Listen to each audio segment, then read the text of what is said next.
گوادر کو حق دو تحریک کی جانب سے 15 نومبر سے گوادر کے پورٹ روڈ پر جاری دھرنے کی حمایت میں پیر کو سینکڑوں خواتین نے گوادر میں احتجاجی ریلی نکالی، جسے شہر کی تاریخ میں خواتین کی سب سے بڑی ریلی قرار دیا جا رہا ہے۔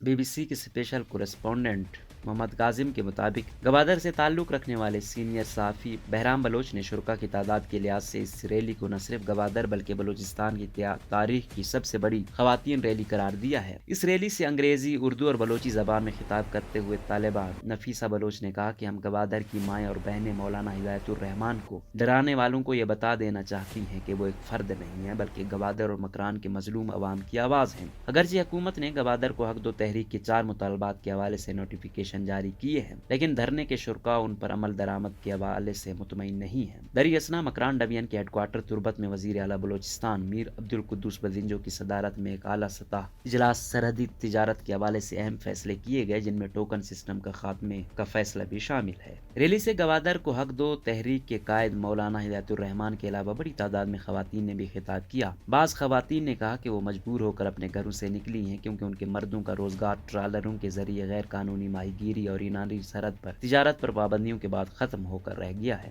اس موقع پر نفیسہ بلوچ کا کہنا تھا کہ مولانا ہدایت الرحمان کو ڈرانے کی کوششیں کی جا رہی ہیں، لیکن وہ ڈرانے والوں کو بتا دینا چاہتی ہیں کہ مسلسل ظلم و جبر کے باعث ڈر اور خوف ختم ہو جاتا ہے۔ یہاں ظلم کی انتہا ہے، ہم بھوکے ہیں، بے روزگار ہیں، ہمیں نہ صحت اور تعلیم کی سہولت حاصل ہے، یہاں نہ پانی ہے اور نہ بجلی۔ نفیسہ بلوچ نے کہا کہ ڈرانے والے اپنی طاقت دکھا چکے ہیں اور اب ہم اپنی طاقت دکھائیں گے۔ ہم نکلے ہیں ان اداروں اور کرپٹ لیڈروں کو منہ توڑ جواب دینے کے لیے، اور مولانا سے ان کی بہنوں کا وعدہ ہے کہ وہ اس تحریک میں ان کے ساتھ ہیں۔ سوال یہ ہے کہ ریلی میں خواتین کی بہت بڑی تعداد میں شرکت کی وجہ کیا ہے؟ گوادر میں خواتین کی ریلی کا آغاز الجوہر پبلک اسکول سے ہوا اور مختلف سڑکوں سے ہوتی ہوئی ریلی نے جیپٹی پارک پر جلسہ عام کی شکل اختیار کی۔ گوادر میں 15 نومبر سے دھرنے کے آغاز سے اب تک خواتین کی ریلی اپنی نوعیت کی تیسری بڑی ریلی تھی۔ اس سے قبل عام لوگوں اور بچوں کی بڑی ریلیاں نکالی گئیں، لیکن خواتین کی ریلی سب سے منفرد تھی، کیونکہ بلوچستان کے قبائلی معاشرے میں پہلے خواتین کی اتنی بڑی تعداد میں اپنے گھروں سے نکلنے کی مثال نہیں ملتی۔ گوادر کے سینئر صحافی بہرام بلوچ نے اس سے اتفاق کرتے ہوئے کہا کہ اس سے قبل نہ صرف گوادر میں خواتین کی اتنی بڑی تعداد میں کسی احتجاجی ریلی میں شرکت کے لیے نہیں نکلی ہیں، اور نہ ہی بلوچستان کے کسی اور علاقے میں اس کی نظیر ملتی ہے۔ انہوں نے اس کی وجوہات بتاتے ہوئے کہا کہ جن مسائل کے حوالے سے گوادر میں جو دھرنا دیا جا رہا ہے اس سے گوادر کی پوری آبادی متاثر ہے۔ انہوں نے بتایا کہ گوادر میں لوگوں کے معاش کے 2 بڑے ذرائع ہیں، جن میں ماہی گیری اور ایرانی سے سرحدی تجارت شامل ہے۔ اس وقت یہ دونوں شعبے تباہ ہو گئے ہیں۔ ماہی گیری کو ٹرالروں کے ذریعے غیر قانونی ماہی گیری، جبکہ ایران سے سرحدی تجارت کو ٹوکن سسٹم کے نام پر حکومت کی جانب سے لگائی جانے والی پابندیوں نے تباہ کر کے رکھ دیا ہے۔ اسی طرح لوگ بہت بڑی تعداد میں چیک پوسٹوں سے متاثر ہیں۔ بہرام بلوچ کے مطابق چونکہ گوادر کی آبادی کا ہر فرد متاثر ہے، اس لیے خواتین کی بڑی تعداد سڑکوں پر نکل آئی ہے۔ حق دو تحریک کی جانب سے گزشتہ ہفتے مطالبات تسلیم نہ ہونے کی صورت میں کوسٹل ہائی وے اور ایکسپریس وے کو بند کرنے کا اعلان کیا گیا تھا، لیکن بلوچستان کی کابینہ کے 3 اراکین سید احسان شاہ، میر ظہور گلیدی اور لالا رشید بلوچ نے گوادر میں دھرنے کے شرکاء سے مذاکرات کیے اور شرکاء کے 4 مطالبات سے متعلق نوٹیفیکیشن جاری کر کے انہوں نے مولانا ہدایت الرحمان کے حوالے کیا۔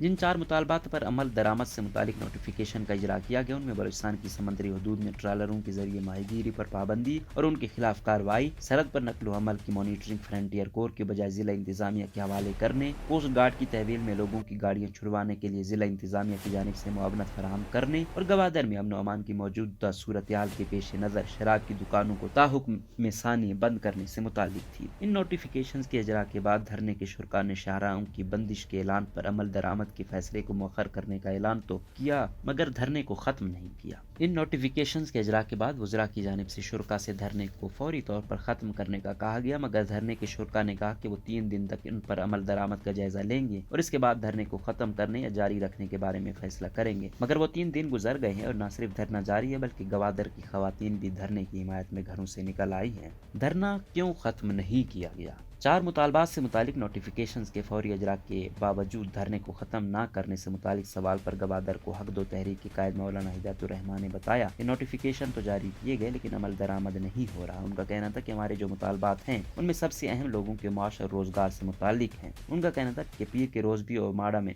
بلوچستان کی سمندری حدود میں 30 سے 40 ٹرالر ماہی گیری کرتے رہے اور ہمارے مقامی ماہی گیروں کے جال وغیرہ کو کاٹ کر لے گئے۔ ان کا کہنا تھا کہ سرحدی تجارت کے حوالے سے کوئی تبدیلی نہیں آئی اور نوٹیفیکیشن کے مطابق نقل و حمل کی مانیٹرنگ ضلعی حکومت کے حوالے کرنے کے بجائے بدستور ایف سی کے ہاتھ میں اور پہلے کی طرح ٹوکن سسٹم جاری ہے۔ انہوں نے کہا کہ ان کا مطالبہ یہی ہے کہ ٹوکن سسٹم کا مکمل خاتمہ کیا جائے اور سرحدی تجارت کو پہلے کی طرح بحال کیا جائے۔ دھرنے کے شرکا کی آئندہ کی حکمت عملی کیا ہے؟ مولانا ہدایت الرحمان نے بتایا کہ جب گوادر کے لوگوں کے معاش کے ذرائع کو تباہ کرنے کے عوامل کو ختم کرنے کے لیے عملی اقدامات نظر نہیں آ رہے تو لوگوں کے پاس احتجاج کے سوا کوئی چارہ نہیں ہے۔ ان کا کہنا تھا کہ اگر ان کے بڑے مطالبات پر فوری طور پر عمل درآمد نہیں کیا گیا تو جمعرات سے دھرنے کے شرکا نے کوسٹل ہائی وے کو مختلف مقامات پر بند کرنے کا فیصلہ کیا ہے، جبکہ گوادر میں ایکسپریس وے پر بھی دھرنا دیا جائے گا۔ انہوں نے بتایا کہ اس کے ساتھ ساتھ پورٹ روڈ پر دھرنا بھی جاری رہے گا۔ گوادر سے متصل ضلع کیچ کے ہیڈ کوارٹر تربت میں وزیر اعلیٰ بلوچستان میر عبدالقدوس بدینجو کی زیر صدارت مکران کے سرحدی علاقوں میں تجارتی امور سے متعلق اجلاس منعقد ہوا۔ اجلاس میں صوبائی وزراء کے علاوہ پاکستانی فوج کے 12 کور کے کمانڈر لیفٹیننٹ جنرل سرفراز علی، چیف سیکرٹری بلوچستان متھر نیاز رانا، آئی جی پولیس جی او سی 44 ڈویژن، آئی جی ایف سی، کمانڈر نیوی اور دیگر متعلقہ وفاقی و صوبائی حکام نے شرکت کی۔ ایک سرکاری اعلامیہ کے مطابق اجلاس میں سرحدی علاقوں کے عوام کے ذریعہ معاش اور سہولت کے پیش نظر تیل اور اشیاء خودنوش کی ایران سے تجارت کے طریقہ کار کو حتمی تشکیل دیا گیا ہے۔ اجلاس کو سرحدی تجارت کے روایتی طریقہ کار اور مجوزہ ماڈل سے متعلق بریفنگ دی گئی اور علاقے کے لوگوں کی سرحد پر آمد و رفت اور تیل کے لانے کے لیے ٹوکن کے اصول کی شرط ختم کرنے کا فیصلہ کیا گیا ہے۔ اجلاس میں فیصلہ کیا گیا کہ گاڑی ڈرائیور اور اس کے ساتھی کی شناختی کارڈ کی بنیاد پر مقامی انتظامیہ رجسٹریشن کرے گی اور رجسٹریشن کے طریقہ کار کو مزید سہل اور آسان بنایا جائے گا، جبکہ اس تمام عمل میں ملک کے تحفظ اور سلامتی کو یقینی بناتے ہوئے صرف مقامی افراد کو تجارت کی سہولت حاصل ہوگی۔ اجلاس میں فیصلہ کیا گیا کہ مافیاز کو اس تجارتی سہولت سے کسی صورت فائدہ اٹھانے نہیں دیا جائے گا، جس کے لیے متعلقہ ادارے مؤثر اقدامات یقینی بنائیں گے، جبکہ مکران کے علاوہ واشو کابران اور خاران کے عوام بھی اس سہولت سے فائدہ اٹھا سکیں گے۔ اجلاس کو آگاہ کیا گیا کہ اس وقت مکران میں 10 کراسنگ پوائنٹس ہیں، جن میں سے 9 خشکی پر اور 1 سمندر سے ہے۔ اجلاس میں کراسنگ پوائنٹس میں اضافے کا فیصلہ بھی کیا گیا۔ حاضرین کو آگاہ کیا گیا کہ تجارتی امور کی مانیٹرنگ اور عوام کو سہولتوں کی فراہمی کے لیے صوبائی سطح پر ایپیکس کمیٹی جبکہ ڈی سی کی زیر نگرانی ضلعی کمیٹی قائم ہوگی۔ اجلاس میں اتفاق کیا گیا کہ سرحدی تجارت ہی علاقے کے لوگوں کا واحد ذریعہ معاش ہے، جسے بند نہیں کیا جا سکتا اور بارڈر مارکیٹوں کے قیام اور مزید تجارتی سہولتوں کی فراہمی تک روایتی طریقہ تجارت جاری رہے گا۔ اجلاس سے خطاب کرتے ہوئے وزیر اعلیٰ نے کہا کہ ہم نے اپنے لوگوں کو سہولتیں دینی ہیں اور ان کے روزگار اور مفادات کے تحفظ کو یقینی بنانا ہے۔ وزیر اعلیٰ نے مزید کہا کہ اس بات کا خدشہ ہے کہ بے روزگاری سے پیدا ہونے والی صورتحال سے ملک دشمن فائدہ اٹھا سکتے ہیں۔